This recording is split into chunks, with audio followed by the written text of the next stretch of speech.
ayos pagkaluto.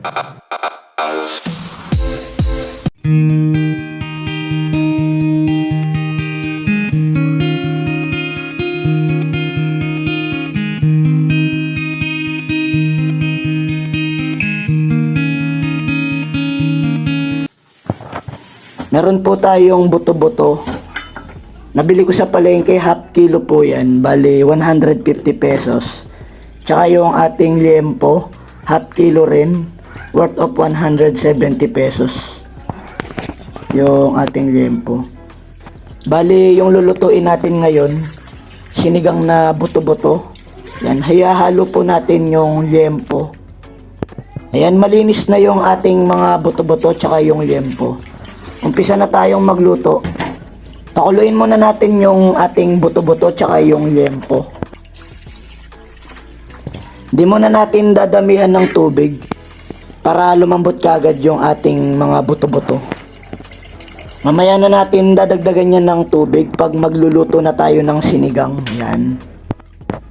Pakuluin natin ng 30 to 45 minutes hanggang lumambot yung ating buto-buto.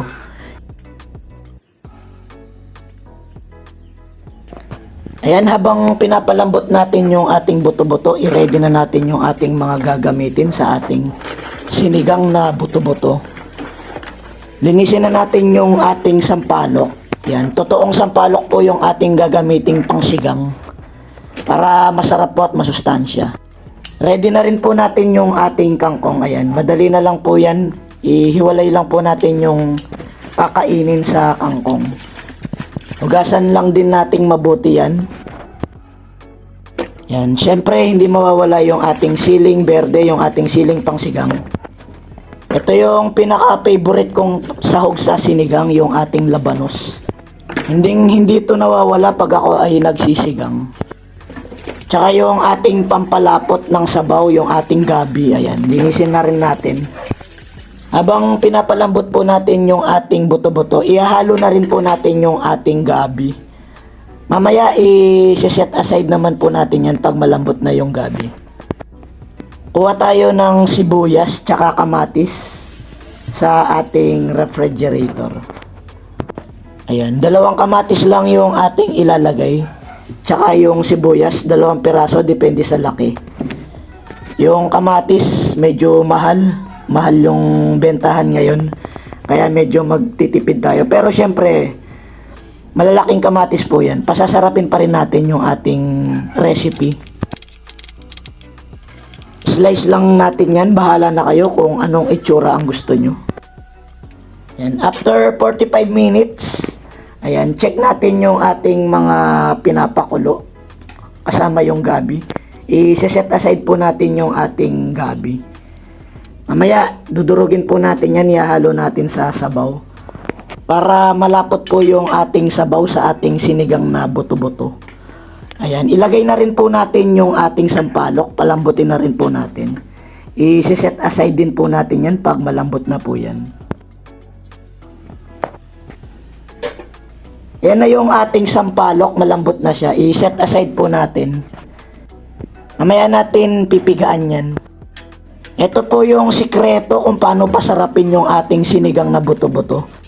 Ihiwalay po muna natin yung ating mga karne kasi magigisa po tayo, gigisahin po natin yan.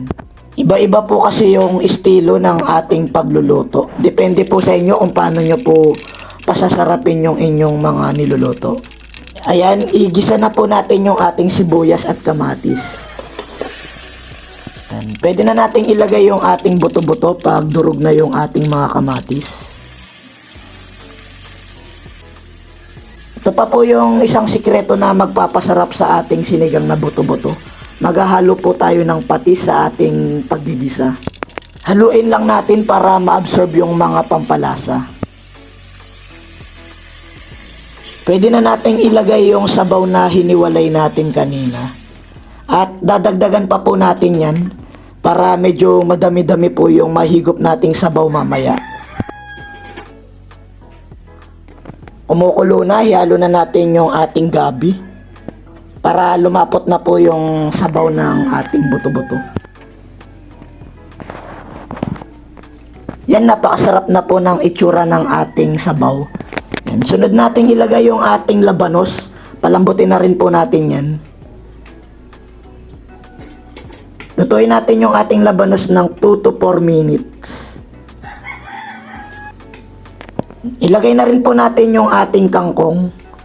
Yung ating kangkong mabilis lang pong maluto yan. 2 hanggang 3 minuto. Luto na yung kangkong natin. Ito yung ating hiniwalay na pansigang, yung ating sampalok. Pigaan na natin at ihalo sa ating sabaw. 2 beses po nating pinigaan yan para maasim po yung ating sabaw.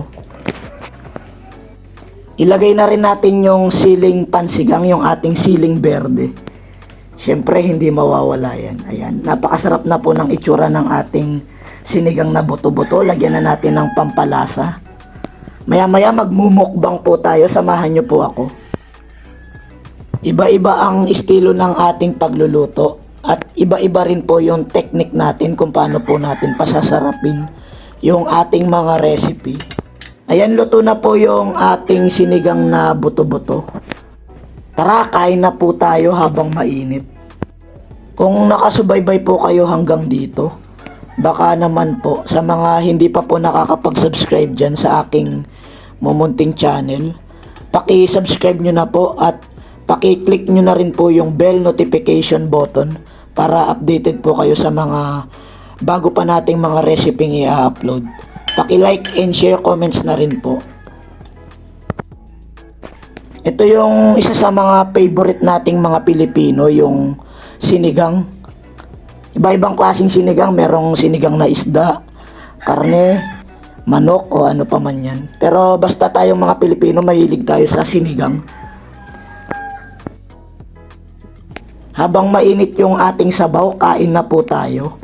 Hindi po mawawala yung patis at sili sa ating mga Pinoy, sa ating pagkain.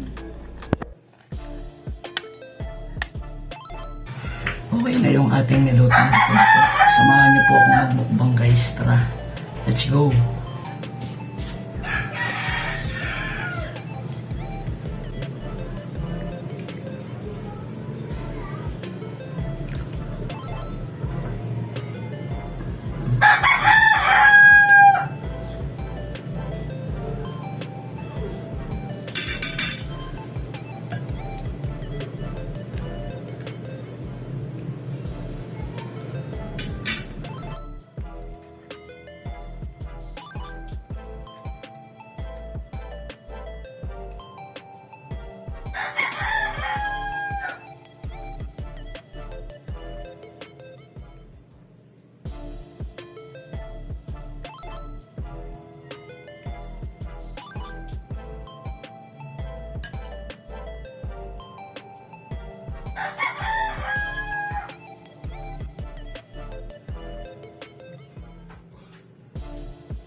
Sarap po.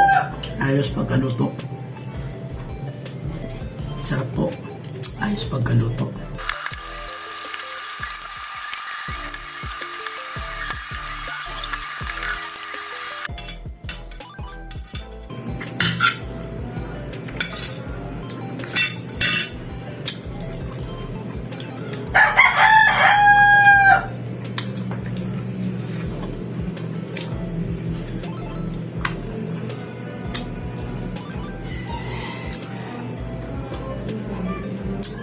Ang lambot.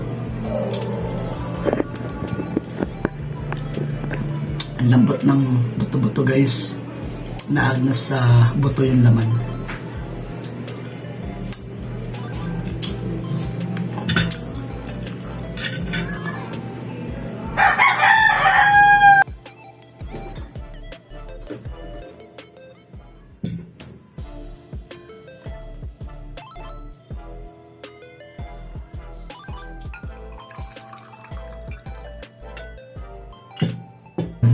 Thank you po sa mga laging sumusuport sa aking YouTube channel. At sa mga hindi pa po nakakapag-subscribe dyan, please subscribe my YouTube channel at click nga rin po yung bell notification button para lagi po kayong updated sa aking mga susunod pa mga videos. Yun. Thank you for watching guys. God bless po sa lahat. At more blessings po sa ating lahat. Yan. Bye! Ito po yung actual nating pagluluto sa ating kusina.